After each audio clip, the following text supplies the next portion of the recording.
Hunter's Dream, Chapter 9. Corey did not know what was happening to Tony, but he loved her dearly and wanted her to be well. He wanted to drive her sickness away. He picked up his machete and went into the deep dark forest. When he came to the place where the oldest, most scarred trees grew, he stopped. God has led me to the sacred tree, he said to himself. With God's help, Tony will alive. Her sickness will go away.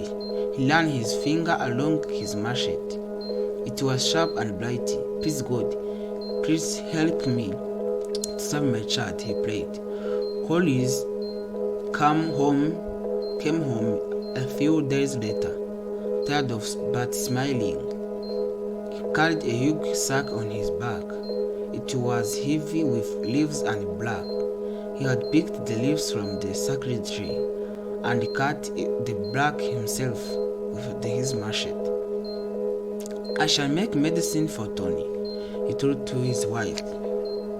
Her sickness will go away. Corey put on and the sack and his machete. His wife did not move. Light the fire, boil water, you shall help me, he said to his wife. Corey's wife did as she was told. She fetched the wood and lit fire. But he stood back. She watched Corey, but she would not help him.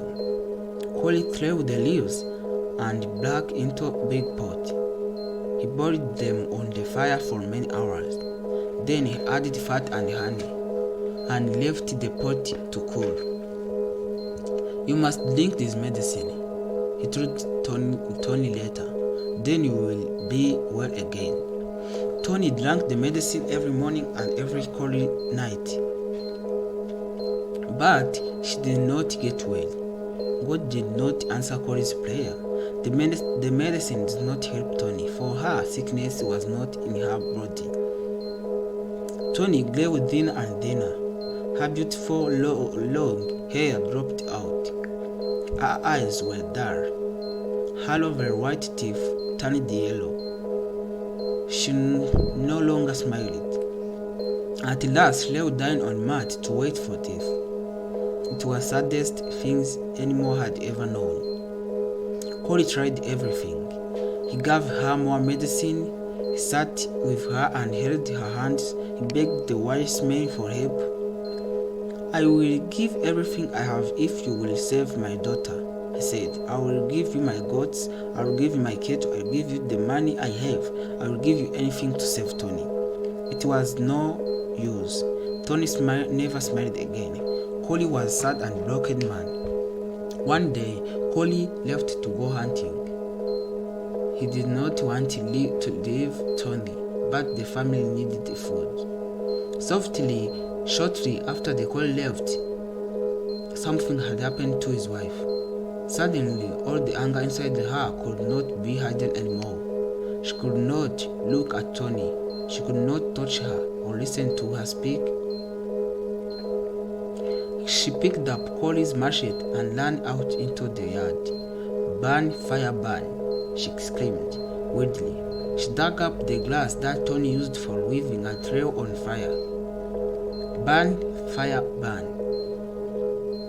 Tony opened her eyes and watched. She saw the fire take hold until it nearly touched the sky. Then, as it died down, she slowly got up from her mat. She turned to Corey's wife and said very quietly, I have been with you for many years. Now I am no longer wanted. I shall go back to my own people. She did not say another word or speak to Corey's wife again. Her work was finished. She washed herself, dressed, and tied back her hair. When she was ready, she took one last look at the hunt where she had lived for so long. Tell my father I love him, she said softly and walked away into the forest. Corey's wife did not know what to do or what to tell Corey when he came back. He started to ask a question at once. Where is Tony? Did she drink the medicine? Has the sickness gone? His wife would not answer him. Corey waited. Something was wrong. Tell me, he shouted. Where is my daughter? Where is Tony? What have you done to my child? What have you done to her? She had gone, his wife screamed back. Gone into the forest. Gone back to her own people. Gone forever. What have you done, wife? Corey waited. Tell me. Corey's wife told him what had happened and how Tony had walked away into the forest. Let her go, she finished. She is no use here. She is lazy and does nothing right. She cannot cook.